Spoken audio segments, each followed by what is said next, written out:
So hello everyone, welcome to ASC means S study club. दोस्तों, आज की इस वीडियो में हम पढ़ने वाले हैं प्रकाश का परावर्तन तथा अपवर्तन यानी लाइट रिफ्रैक्शन एंड रिफ्रैक्शन। जो आपका चैप्टर चल रहा था उसमें जो है आपने स्फेरिकल मिरर यानी गोलीय दर्पण को जो है ख़त्म कर चुके थे, यानी वो टॉपिक जो है ख़त्म कर चुके थे। तो आज का हमारा जो नया टॉपिक है वो है कॉन्वेक्स तथा कॉन्केव मिरर यानी कि अवतल दर्पण और उत्तल दर्पण।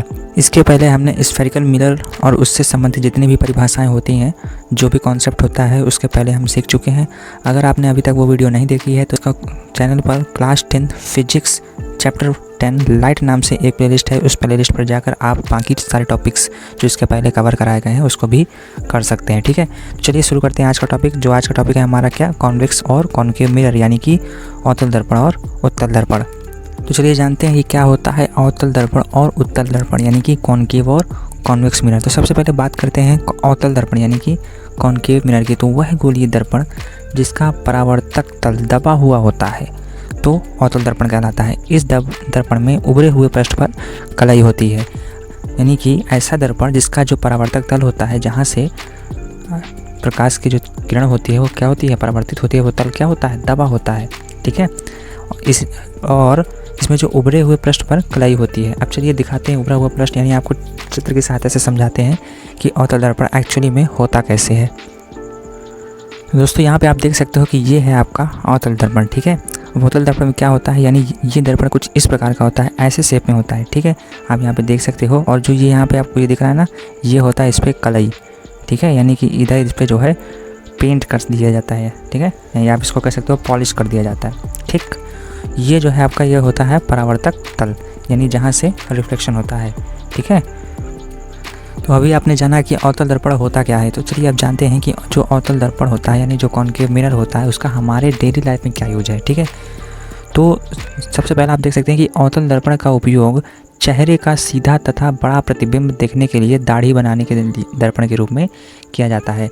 जब आप शेविंग कराने जाते हैं, ठीक है, जब आप शेविंग कराने जाते हैं तो आपने देखा होगा तो जो वहाँ पे जो नाई होता है वो जब शेव करता है वहाँ जो दर्पण होता है तो वो कौन सा दर्पण होता है, अवतल दर्पण, ताकि जो आपका चेहरा उसको सीधा और बड़ा दिखे। ठीक है, नेक्स्ट बात करें, डॉक्टर मरीजों के दांतों का बड़ा प्रतिबिंब देखने तथा नाक, कान और गले की जांच करने में अवतल दर्पण का उपयोग करते हैं। तो चलिए बात करते हैं आगे। अगला है अवतल दर्पण का उपयोग torch, search light, motor car, railway engine में प्रकाश का शक्तिशाली किरण पुंज प्राप्त करने के लिए भी किया जाता है। ठीक है, जो अवतल दर्पण का जो उपयोग होता है, जो आपने टॉर्च देखा होगा ना, ताकि दूर तक जो है उसकी लाइट जाए, तो वहाँ पे भी जो है अवतल दर्पण का उपयोग किया जाता है। अवतल दर्पण का उपयोग टेबल लैंपों के शेडों में किया जाता है, जिससे मेज के थोड़े से भाग में अधिक प्रकाश पहुंचता है। आपने जो आपका स्टडी लैंप होता है ना, स्टडी लैंप में आपने देखा होगा कि जो वहाँ पे जो शीशा लगा होता है ना, वो भी कौन सा होता है, कॉनकेव होता है, ताकि जितने में आप चाहते हैं केवल वो उतने में ही जो है प्रकाश आपको दे। अगला है अवतल दर्पण का उपयोग सौर भट्टी में सूर्य के प्रकाश को केंद्रित करने के लिए किया जाता है। हमारा आता है वो है उत्तल दर्पण, यानी इसको हम बोलते हैं कॉन्वेक्स मिरर। ठीक है, तो अब उत्तल दर्पण क्या होता है, तो वह गोलीय दर्पण जिसका परावर्तक तल उभरा हुआ होता है। अवतल दर्पण में क्या था, परावर्तक तल क्या था, दबा हुआ था, लेकिन यहाँ पे क्या है, उभरा हुआ है। और इसके दबे भाग के पृष्ठ पर कलाई होती है, यानी कि जस्ट उसका उल्टा। ठीक है, उसमें क्या है, परावर्तक तल जो है दबा हुआ था और उभरे हुए भाग में कलाई थी। यहाँ पे परावर्तक तल उभरा हुआ है और दबे हुए भाग पे कलाई है। ठीक है, चलिए दिखाते हैं ग्राफ की मदद से कि उत्तल दर्पण होता कैसे है। यहाँ आप देख सकते हो अवतल दर्पण में क्या था, कुछ ऐसा शेप था। ठीक है, वहाँ पे यहाँ पे कलाई थी। लेकिन उत्तल दर्पण में यानी कि कॉन्वेक्स मिरर में क्या होता है, जो आपका तल होता है वो ऐसा होता है। ठीक है, यहाँ पे आप देख सकते हो ये तल ऐसा हुआ, और इसके अंदर वाले भाग में यानी जो दबा हुआ भाग है वहाँ पे क्या होती है, पॉलिश होती है। ठीक है, ये तल हो गया परावर्तक तल, यानी ठीक है रिफ्लेक्टिव, जहाँ से रिफ्लेक्शन होता है। बस ये था आपका उत्तल दर्पण। ठीक है, उत्तल दर्पण के बहुत से यूज तो नहीं होते, लेकिन इसके तो बहुत ही ज़्यादा इंपॉर्टेंट यूज होते हैं। तो चलिए देखते हैं कैसे। यहाँ पे आप देख सकते हो उत्तल दर्पण मोटर, कारों, ट्रकों आदि में चालक की सीट के पास लगाया जाता है, जिससे चालक अपने पीछे आने वाले वाहनों को देख सके तथा अपना वाहन सुरक्षित रूप से चला सके। उत्तल दर्पण सदैव सीधा प्रतिबिंब बनाता है, जबकि यह प्रतिबिंब बहुत छोटा होता है परंतु इसका दृष्टि क्षेत्र बहुत अधिक होता है। यहाँ पे जो शीशा लगा होता है वो होता तो छोटा सा है, लेकिन काफ़ी दूर से आती हुई गाड़ियाँ भी आपको जो है आराम से दिख जाती हैं, जिससे आप जो है अपनी वाहन को सुरक्षित रूप से चला सकते हैं। ठीक है। अवतल दर्पण का उपयोग सड़कों, बाजारों पर लगे प्रकाश लैंपों में परावर्तक तलों के, यहाँ पे तलों तो काफ़ी मिस्टेक है, यहाँ पे है तलों। ठीक है, यहाँ पे ता की जगह ता लगा दीजिएगा।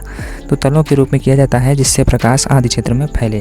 अभी जो आपने देखा होगा जो बाज़ारों पे, जो सड़कों पे जो रॉड्स लगे होते हैं, जहाँ वहाँ पे जो दर्पण का यूज होता है वो भी होता है आपका कॉन्वेक्स मिरर यानी कि उत्तल दर्पण। उम्मीद है आपको कॉन्वेक्स और कॉन्केव मिरर अच्छे से समझ में आ गया होगा। अगर कहीं कोई भी दिक्कत है तो नीचे आप जो है कमेंट में बता देना। ठीक है, कोई भी समस्या अगर आपको आ रही हो नीचे कमेंट सेक्शन में जो है आप पूछ सकते हो। बस आज की क्लास में बस इतना ही। नेक्स्ट क्लास में हम पढ़ेंगे गोलीय दर्पण द्वारा प्रतिबिंब का बनना यानी कि image formation by spherical mirror, यानी कि आपका स्फेरिकल मिरर से किस प्रकार से इमेज का फॉर्मेशन होता है उसको जो है अगली क्लास में हम सीखेंगे। ठीक है, तो अगर आपने अभी तक चैनल को सब्सक्राइब नहीं किया है जल्दी से सब्सक्राइब करके बेल आइकन को ऑल पर से ज़रूर से सेट कर दो, क्योंकि ताकि जब भी हम वो वीडियो डालें तो सबसे पहले नोटिफिकेशन आप तक पहुंच जाए। ठीक है, चलिए आज के लिए बस इतना ही। मिलते हैं अगली क्लास में, तब तक के लिए पढ़ते रहिए। जय हिंद, वंदे मातरम।